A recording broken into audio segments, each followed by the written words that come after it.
¿Sí? ¿Le fue bien el examen hoy?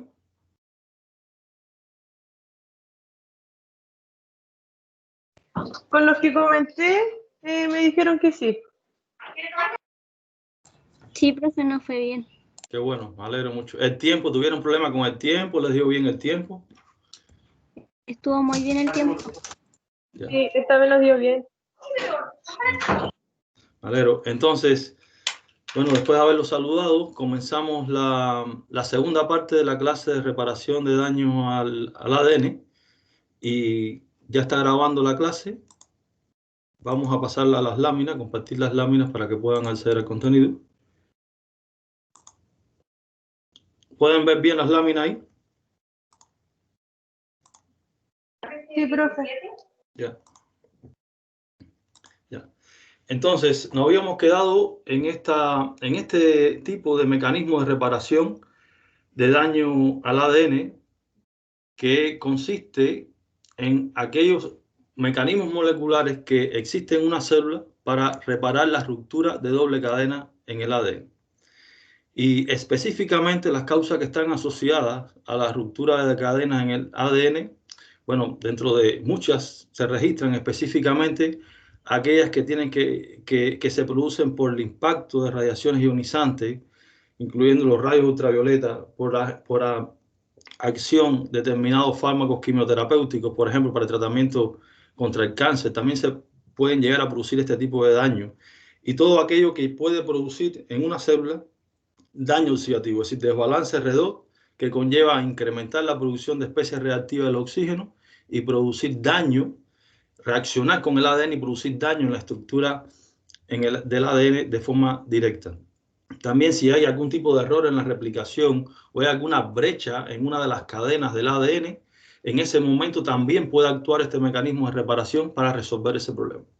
Y este mecanismo de reparación es muy importante porque es altamente mutagénico en el caso que ocurra por una determinada noxa, como las que he mencionado, y finalmente no ocurra una adecuada reparación del ADN, se puede acumular una serie de mutaciones que conllevan a pérdida de la integridad genómica, a inestabilidad del genoma, pueden ocurrir traslocaciones de lesión, amplificaciones, mutaciones que finalmente llevan al cáncer. Ahora, obviamente, si ocurre de forma eficiente esta reparación, se llega a una adecuada estabilidad genómica con adecuada integridad de genoma y, por tanto, de crecimiento celular. Y no se llevaría, no se produciría entonces patología o problemas serios como el cáncer que acabamos de mencionar. Sin embargo, este tipo de mecanismo también es relevante en determinados procesos normales de la célula.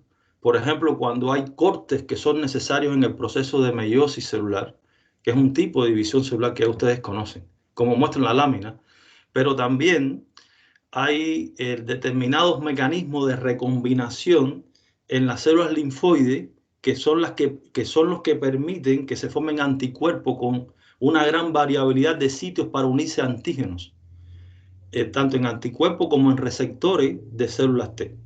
De tal manera que este tipo de ruptura de doble cadena tiene lugar en procesos normales de la célula, ya sea meiosis o recombinación del tipo JVD, que se da específicamente para producir anticuerpos o receptores de células T en células del sistema linfoide para defendernos contra los antígenos, los microorganismos, noxas que pueden existir. Bien, entonces los mecanismos específicamente que pueden resolver la ruptura de doble cadena son la reparación por unión de extremos no homólogos y la reparación por recombinación homóloga. Es decir, yo acabo de mencionarle causas que conllevan a la ruptura de doble cadena en el ADN.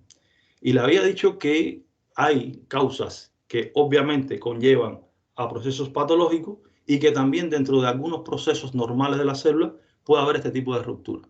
Independientemente de la causa, existen estos dos mecanismos para reparar este tipo de daño al ADN. La reparación por unión de extremos no homólogos y la reparación por recombinación homóloga, para que vayan consolidando este tipo de información. Mientras vamos adentrándonos a la parte molecular, más específica. Entonces, con respecto a la reparación por unión de extremos no homólogos, Este tipo de reparación puede ocurrir durante todo el ciclo celular. Fíjense que cada vez que hemos hablado de un mecanismo de reparación de daño al ADN, les menciono en qué etapa del ciclo celular puede ocurrir o si puede ocurrir durante todo el ciclo celular. Entonces, estos son aspectos importantes que deberían tener en cuenta cuando describan los mecanismos de reparación, tal y como lo hemos expresado, para que puedan realmente ubicarse y conocer específicamente cuál es la función más relevante de cada uno de ellos y el momento del ciclo celular en el que actúan. Entonces, disculpen, si tienen una ruptura de doble cadena del ADN, déjenme ponerle el puntero para que puedan ver mejor. Una ruptura de doble cadena en el ADN que puede ser de forma roma o como está aquí con alguna parte monocatenaria expuesta, ¿bien? Como está en las dos partes de la lámina, dos figuras distintas pero representan la misma idea. Cuando eso está presente, hay una serie de proteínas que están encargadas de llevar a cabo este tipo de mecanismo específico para reparar la ruptura de doble cadena en el ADN. Y una de las más importantes, estamos hablando de eucarionte, de hecho, en humanos, es el heterodímero Q. Y este heterodímero Q puede reconocer estas regiones del ADN donde hay ruptura de doble cadena y unirse a los extremos, bien, como lo muestra la figura.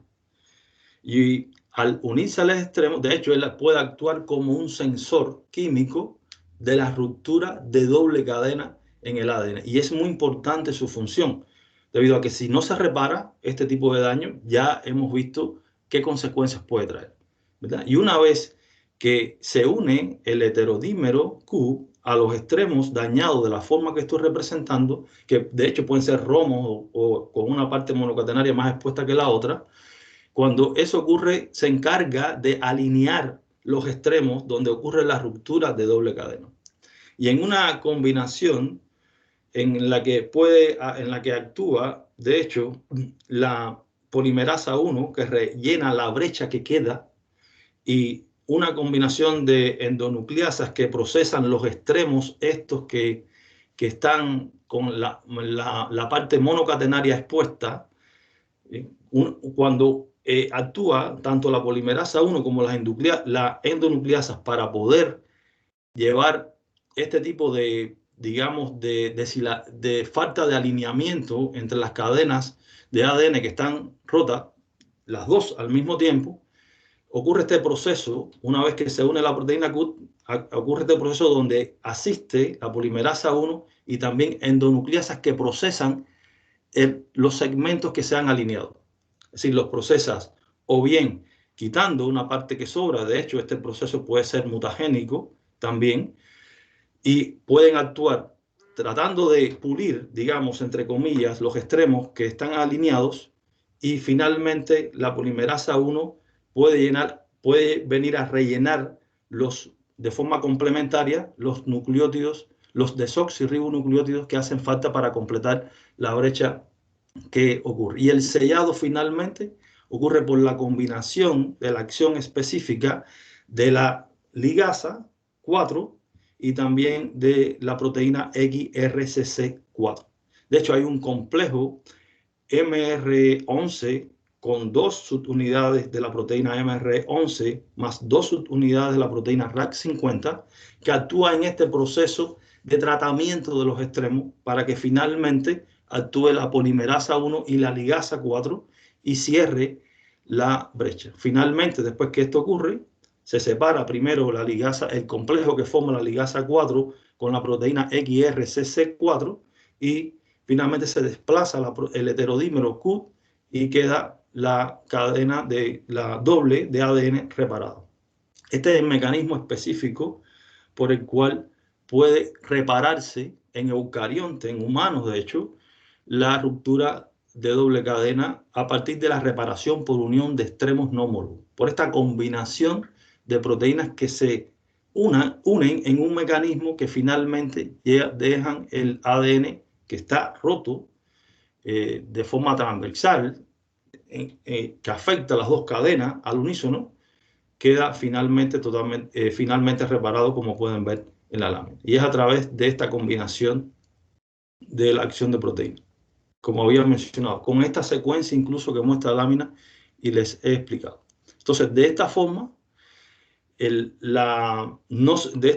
el mecanismo puede actuar sin necesitar una secuencia complementaria u homóloga para la unión, específicamente, porque esta proteína Q heterodimérica puede actuar uniendo esos extremos no homólogos para que finalmente entren a jugar su papel el complejo MR11 más la RAD50, procesar los extremos y entre la polimerasa 1, rellena y finalmente sella la ligasa 4 en complejo con la proteína RCC4 y queda totalmente reparado. Lo explico de distintas formas para que durante la clase puedan consolidar bien el mecanismo desde la propia clase y lo puedan ver bien reflejado en la lámina. Bien, el otro tipo de reparación ocurre por recombinación homóloga.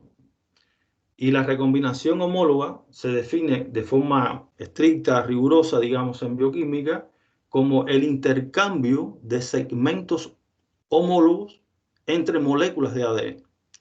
Entonces, como eso es posible, se puede, a través de mecanismos moleculares, obviamente, se puede reparar también la ruptura de doble cadena, porque una de las cadenas puede migrar hacia el otro lado y servir de patrón para que termine de repararse la cadena de ADN dañada.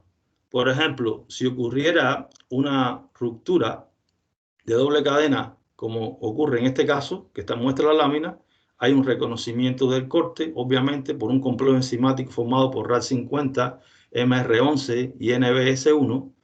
Bien, y este complejo enzimático actúa en el reconocimiento, pueden actuar endonucleasas que terminan de pulir estos extremos, la enzima RAD50 específicamente, y ocurre este proceso de cambio de cadena, donde finalmente una enzima como la RAD51 puede actuar sintetizando ADN, teniendo como patrón el otro segmento homólogo, ¿bien?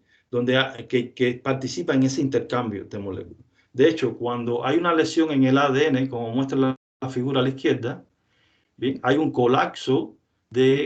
haber un colapso de la horquilla de replicación, y una vez que ocurre eso, cuando se encuentra el sistema de replicación con ese daño y colapsa, no puede seguir, puede ocurrir la migración, ¿bien?, de una cadena hacia la otra parte de la molécula para que finalmente pueda progresar la horquilla de replicación. Es decir, ocurre inicialmente con ayuda de la proteína RED-A, ocurre una regresión de la horquilla de replicación, donde se da la posibilidad a través de esta estructura que se le llama pata de gallina, ¿bien? A través de esta estructura normalmente se le conoce en la literatura como pata de gallina, la otra hebra que no está dañada sirve de patrón para que finalmente vaya ocurriendo replicación sobre la otra cadena que sirve de molde.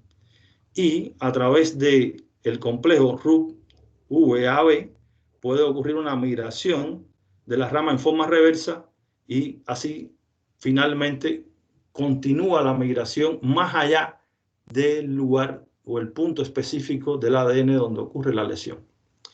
Bien. Entonces, de hecho, este mecanismo sirve para reparar rupturas de cadena doble y también de cadena simple. Fíjense aquí para que esta es la parte conceptual más importante que la que le he referido desde el punto de vista conceptual específicamente, pero fíjense aquí que pongo otros ejemplos en la lámina de la derecha para que puedan ver el proceso de una forma más clara. Este tipo de reparación funciona durante la fase S y G2 del ciclo celular y especialmente reparando daño en la fase G2, precisamente antes que ocurra el momento de la división celular, es decir, antes de entrar a la etapa de mitosis, por ejemplo, de una célula. Entonces, cuando ocurre la ruptura de doble cadena, puede ocurrir esta migración de una de las cadenas de ADN que existe en la célula, obviamente, y que es contigua a esta otra que está dañada, para que le sirva de patrón y así pueda seguir la pueda ocurrir esta formación. De tal manera que eso da lugar a la formación de dos uniones de Holiday, que es un modelo que se forma y que puede ser resuelto de distintas maneras. Bien, pero finalmente yo se lo sintetizo en que una vez que ocurra la síntesis de ADN de la cadena que está dañada a partir de la información que viene de la otra hebra que ha migrado hacia ella en el proceso de recombinación homóloga, una vez que ha ocurrido eso y actúa la ADN ligasa para sellar ese tipo vamos a decir, de cadena que está terminando de sintetizarse, la brecha que queda, la ADN ligasa termina de sellarla y finalmente por otro mecanismo ocurre una resolución del modelo de Holiday. Finalmente, ¿cuál es la consecuencia? Bueno, las dos cadenas del ADN que estaban rotas, donde estaba específicamente la ruptura de doble cadena, quedan totalmente reparadas. De forma similar puede ocurrir para la reparación por cadena simple. O básicamente lo más importante es el concepto de reparación homóloga y que efectivamente a través del mecanismo de recombinación homóloga se puede reparar la ruptura de doble cadena en el ADN. Y que este tipo de reparación ocurre en las últimas fases S y G2 del ciclo celular y con una relevancia importante en G2 antes de que ocurra la fase de división celular específicamente. ¿Bien? Entonces, otro tipo de mecanismo de reparación es una respuesta más compleja que nos ocupa en la clase, es una respuesta más compleja que ocurre en el ADN bacteriano. Es decir, la Escherichia coli, por ejemplo, tiene una respuesta intensa ante la agresión a su ADN o el cromosoma de la bacteria, que a través de esta respuesta compleja deja de dividirse para tratar de reparar su ADN y sobrevivir. Y ese tipo de sistema complejo de cambios celulares que se han descrito en la Escherichia coli, y esto es interesante que ustedes lo vean como químicos farmacéuticos, porque si bien para ustedes es importante los mecanismos que ocurren en el ser humano, también son importantes lo que ocurre en procariontes, porque obviamente tenemos que lidiar con el conocimiento de los mecanismos en este tipo de microorganismos, porque finalmente tenemos que tener algún tipo de aproximación a ellos y así diseñar fármacos o indicar fármacos para combatir bacterias, por ejemplo. Entonces, por eso es relevante también que vean mecanismos en procariontes. Y yo les decía que este sistema de complejo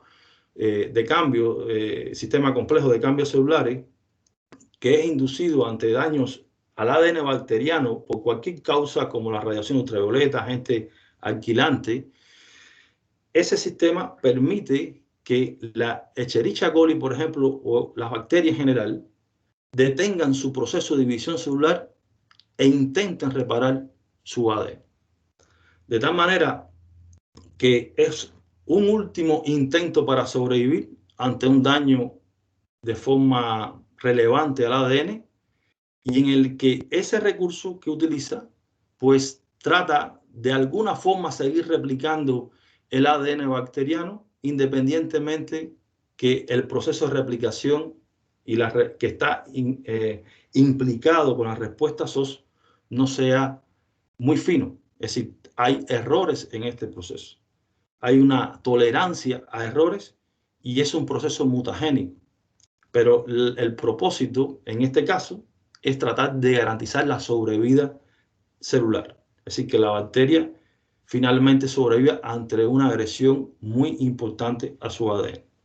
E independientemente de que va a ser muy mutagénico y tiene errores con respecto al sistema de replicación normal de la bacteria. Entonces, este otro mecanismo también tiene sus ventajas en el sentido de que puede garantizar la aparición de mutaciones.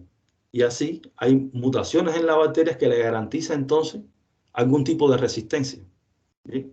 De tal manera que este tipo de respuesta global al daño al ADN, que es inducida por estos daños que se van acumulando, también son una fuente de mutaciones que pueden ser favorables para la población de la bacteria como tal. viéndolo desde el punto de vista general. Entonces, esos daños al ADN acumulado llegan a ser tan severos y llegan a ser tantos que impiden que avance la maquinaria de replicación y hay un colapso específicamente de la horquilla de replicación. Ahora, cuando en la bacteria se tiene un estado no inducido de la respuesta SOS, es decir, cuando no está funcionando la respuesta SOS porque el ADN no ha sido agredido de forma importante, la proteína LEX-A, que ocurre el proceso normal de transcripción, traducción en los ribosomas bacterianos, y esta proteína LEX-A, cuando se sintetiza, puede unirse a promotores de genes que están relacionados con la respuesta SOS, con este mecanismo complejo que implica también la reparación del ADN bacteriano en circunstancias muy difíciles en términos de agresión celular. ¿Bien? Y esta proteína LEX-A se une a las regiones promotoras de estos genes y así reprime la expresión. Sí, básicamente se une a los operadores y así reprime la expresión de genes implicados en la respuesta SOS. Y eso ocurre cuando el ADN no está dañado. Ahora, cuando el ADN está dañado y está expuesta la cadena simple del ADN, esto permite que se pueda unir una proteína y expresarse una proteína que se llama proteína REG-A, que está implicado también en el proceso de recombinación que acabamos de ver. Y esa proteína REG-A, cuando se une al ADN monocatenario y que además está dañado, puede inducir la ruptura, el autoclivaje de la proteína LEX-A. Y entonces la proteína LEX-A no puede unirse a los operadores de estos genes implicados en la respuesta SOS y se transcribe esos genes y por tanto se sintetizan todas las proteínas que actúan en la respuesta SOS. Pero básicamente también se sintetizan ADN polimerasa, como el ADN polimerasa 4, la ADN polimerasa 5, que estas polimerasas tienen la característica de no tener actividad correctora 3', 5' exonucleasa. Y entonces existe una alta tendencia a los errores. Pero de todas formas, lo que está tratando la bacteria es de sobrevivir. Este mecanismo lo que trata es de detener la división celular, tratar de sobrevivir, aunque sea con errores en el ADN, pero seguir viviendo, obviamente. Entonces hay un mecanismo de síntesis tras lesión donde actúa la polimerasa 5 y se forma un mutasoma, que es un complejo que tiene estas polimerasas, pero que también tiene la proteína de unión a cadena simple, también participa REG-A en ese complejo. Y de hecho este complejo, cuando se forma como maquinaria replicativa para tratar de sobrevivir a ese estado difícil, también puede incorporar, de hecho, guanina, desoxirribonucleótidos que tienen base nitrogenada guanina, frente a una timina, casi como mismo lo hace con la adenina frente a la timina, de tal manera que es altamente mutagénico. Bien, y para colmo, estas ADN polimerasas no tienen actividad 3', 5' exonucleasa, capacidad editora. Bien, pero por lo menos la bacteria puede tratar de replicar su ADN, lograrlo de hecho, como se ha demostrado, a expensas de tener errores.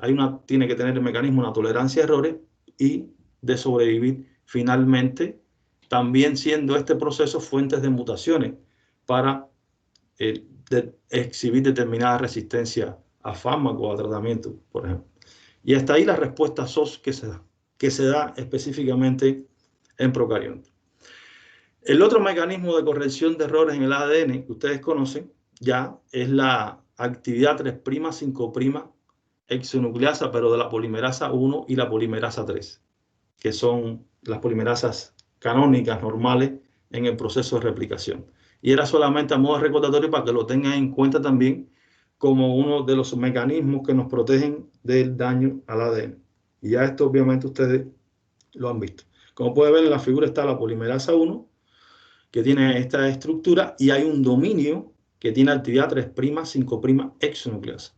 Esta es la que permite, cuando el ADN se está sintetizando y va avanzando en el sentido normal de la replicación, que cuando ocurre un mal apareamiento o incorpora una base de forma inadecuada, puede tener esta capacidad editora, puede llegar a quitar esa base que ha puesto mal y entonces poner la correcta. Por eso que se le llama que tiene una actividad correctora por su actividad propia exonucleasa 3', 5'. Y esa capacidad la tiene la polimerasa 1 y la polimerasa 3. Y entonces, como última parte de la clase, me gustaría referirme a algunas patologías que ya ustedes conocen, porque recuerdo que a este curso yo les comenté sobre este tipo de patología en una clase de relación estructura-función, pero para mencionarles solamente que a pesar de todos estos mecanismos de reparación, existen cambios en el ADN que no son reparables. Y básicamente porque esos cambios que ocurren, como por ejemplo en la enfermedad molecular de la anemia de células falciformes, donde hay un cambio en el gen que codifica para la cadena beta hemoglobina que conlleva una sustitución de ácido glutámico por valina en la posición 6, ¿sí? A pesar de que ese cambio existe y que conlleva una condición patológica como tal, el cambio no produce una distorsión de la doble cadena de ADN. De tal manera que los mecanismos de reparación no lo identifican como un problema. Porque básicamente, a pesar de que hay un cambio, ocurre un típico apareamiento de Walser-Crick. Y entonces no se ha resuelto ese problema por los mecanismos de reparación, obviamente. ¿Bien? Porque más que la especificidad, el tipo de desoxirribonucleótido que incorpora, determinado mecanismo de replicación, de reparación, lo significativo para ello es el grado de distorsión de la cadena de ADN. ¿Bien?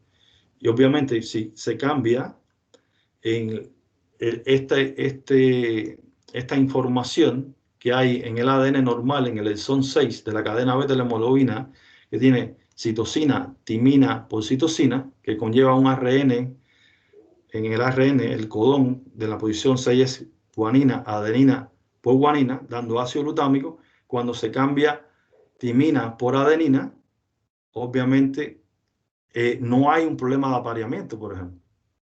Y se llega a un codón que lo que codifica es paravalina en la posición 6. De manera que los dos mecanismos de reparación no identifican estos problemas. Y quería traérselo como ejemplo. Entonces se afecta la estructura primaria de la cadena beta de la hemoglobina y todo lo que ya ustedes conocen de los cambios conformacionales que hemos visto con ustedes en otro momento, que finalmente llevan a que la hemoglobina forme filamento en el citoplasma de un eritrocito, se precipite en estos eritrocitos, deformándolo, conllevando obstrucciones vasculares, fallos en metabolismo aeróbico, infarto, crisis dolorosa, deformaciones óseas y reducción de la mitad del tiempo de vida media, así causando anemia hemolítica debido a esta propia deformación que finalmente hace que los eritrocitos se rompan y no duren el tiempo que normalmente duran ellos. Bien, esto trae otras complicaciones, pero no es el objetivo de la clase, simplemente es para mostrarle ejemplos de cambios al ADN que conducen a patología y que no son resueltos por los mecanismos de reparación. De tal manera que a lo que se aspira es, a través de terapia génica, tratar de resolver estos problemas. Pero la terapia génica tiene muchas desventajas actualmente y tal como se plantea. Y estamos muy lejos todavía de lograr que sea algo práctico. Si bien se ha obtenido éxito en algunos casos, es muy difícil. Entonces los investigadores están apostándole también a la posibilidad de influir sobre el fenotipo molecular. Es decir, estabilizar, por ejemplo, el estado R de la hemoglobina del paciente ciclémico para que no lleve a ese nivel de agregación entre aquellas hemoglobinas S que tienen el problema conformacional, y eso lo hacen a través de diseño racional de fármacos, algunos compuestos que se ha visto in vitro, por ejemplo, que pueden estabilizar el estado R, y también quería traérselo para que puedan estar informados en estas tendencias con respecto a las enfermedades moleculares. La otra enfermedad molecular es la fenilcetonuria, pero en este caso no solamente una enfermedad molecular, es un error congénito o innato de metabolismo, porque el daño ocurre en una proteína que está especializada en la catálisis, de tal manera que ocurre en una enzima, y cuando eso ocurre, estamos hablando de un error innato del metabolismo congénito del metabolismo. Bien, es un trastorno autosómico recesivo. También la ciclemia es un autosómico recesivo. Ya estos son contenidos que nosotros hemos visto antes. Y en Chile, de hecho, se ha reportado que hay un afectado entre 15.000 y 21 personas. Para la población de Chile es relevante. Estamos hablando de que los portadores a nivel mundial, de hecho, pueden ser de 1 por cada 60 personas.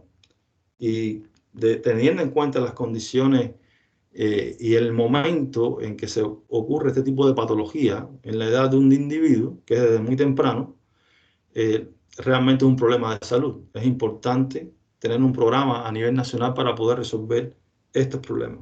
Y obviamente también este tipo de patología, debido a que los cambios no son del tipo que llevan a distorsiones que son identificados por los mecanismos de reparación, también sobrepasan ese nivel de cuidado del ADN, digamos, de las maquinarias que cuidan el ADN, entre comillas, y de esta forma se pueden producir cambios en los dominios que tienen que ver con la tetramerización de la enzima fenilalanina hidroxilasa hepática.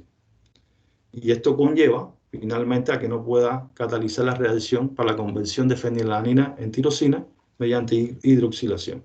Cuando eso ocurre, aún hay efectos tóxicos debido al incremento en sangre de la fenilalanina y también conlleva a reacciones colaterales que son dañinas. Estos son algunos ejemplos de mutaciones, sustituciones aminoácidicas en los dominios que le comentaba, debido a estos cambios en el ADN que pasan desapercibidos por los mecanismos de reparación. ¿Bien? Y finalmente hay una sintomatología clínica en la fenilcetonuria que corresponde a acumulación de sustrato, falta de producto e incremento de vías metabólicas secundarias, como lo muestra la lámina. Es decir, de fenilalanina pueden llevar a alteraciones neurobioquímicas y daño en el sistema nervioso central cuando hay una disminución de uno de los productos, no directamente la reacción, pero sí uno de las vías que dependen finalmente de que exista fenilalanina, como es la disminución de melanina. Hay estas características que estamos describiendo en la lámina. Los ojos, la piel, el pelo son más claros familiares. Y hay reacciones colaterales por aumento de la actividad de la enzima fenilalanina aminotransferasa, debido a que hay una disponibilidad alta del sustrato fenilalanina que conlleva la formación de ácido fenilpirúvico, ácido fenilacético, ácido feniláctico, que finalmente conlleva una serie de olores característicos. Lo más relevante son las alteraciones neurobioquímicas que ocurren a nivel cerebral. Entonces, teniendo en cuenta esos conocimientos, se toma en cuenta, se consideran una serie de pautas terapéuticas, una serie de estrategias para poder disminuir este tipo de sintomatología o por lo menos de daño importante, sobre todo a nivel del sistema nervioso central. ¿Bien? Se restringe la ingestión de fenilalanina. Para eso hay una dieta muy estricta en estos pacientes desde los primeros años de vida, obviamente. También hay una serie de suplementos alimenticios que se utilizan y se han diseñado medicamentos que sobre todo intensifican la degradación de fenilalanina, como el Kuvan. El nombre comercial, se lo muestro, que es una variante del BH4 específicamente. Es decir, el principio activo es el dihidrocloruro de saprocterina específicamente, y puede tener varios nombres comerciales. Básicamente es una variante del BH4. Entonces, estos son algunos de los aspectos que quería comentarles en la clase sobre los mecanismos de reparación, también sobre enfermedades moleculares que van más allá de esos mecanismos de reparación. Y para que lo tengan en cuenta, esto es un contenido que les ayuda a ustedes a entender aspectos de la práctica, su práctica profesional en algún momento, por muy lejano que les parezca ahora. Obviamente son contenidos que pueden tener relación en un momento determinado con su desempeño profesional. Entonces, también este tipo de contenido, por lo menos de reparación, específicamente todo lo que hemos visto de reparación, son susceptibles de ser evaluados en el certamen 4. Entonces, si tienen alguna duda, yo con mucho gusto se la aclaro, pero hasta aquí lo que nos iba quedando de la clase de reparación de daño al ADN.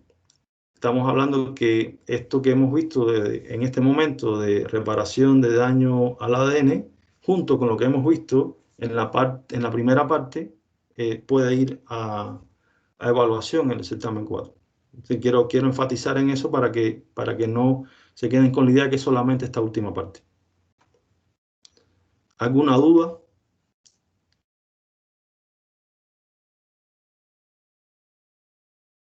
¿Alguna duda que tengan sobre los contenidos? ¿Algo que quieran expresar? ¿Alguna preocupación? ¿Alguna inquietud? ¿Alguna consulta? Por mi parte no, profe.